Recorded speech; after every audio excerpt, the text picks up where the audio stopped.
As you talk about the American Recovery and Reinvestment Act, I think the part of that bill that we continue to fail to maybe get the message out there enough is the reinvestment side. Absolutely. And in the beginning, we were just trying to help those who were hurting most, those who needed an extension of their unemployment or needed help with COBRA, etc.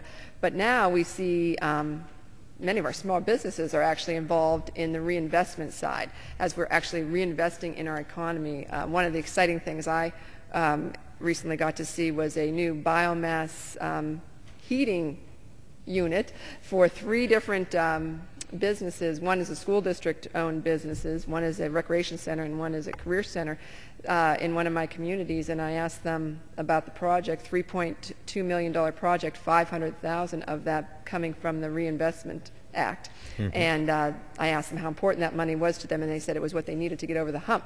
This is going to create 25 new jobs in our region for the construction side, and then jobs beyond that. But our small businesses will be involved in putting this whole new system in, and it's going to actually save a lot of money for these 3 organizations on the long run and take us, as you say, to a cleaner economy as we go forward. So there certainly are some very exciting things. Our agenda really started with the American Recovery and Investment Act, and it is what has taken us out of the recession, and we have to continue to work for that. And one of the things I think that we need to talk about is the aggressive agenda that we have as Democrats for small businesses, to give them the support they need to create jobs and to speed that recovery. And one of those is extending access to capital. And I'm sure we all travel around our districts and hear from our small businesses that they can't get the capital that they need. They want to grow their business. They see positive signs, and we need to be there, and our agenda, I think, is going to take them there.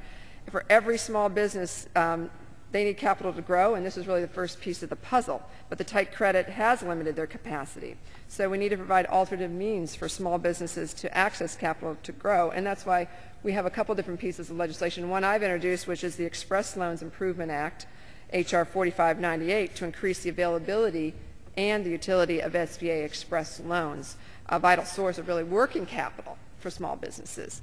And so I certainly like to thank people who've come on that bill, and actually I want to thank particularly Congresswoman Melissa Bean, because she helped to introduce that legislation with me.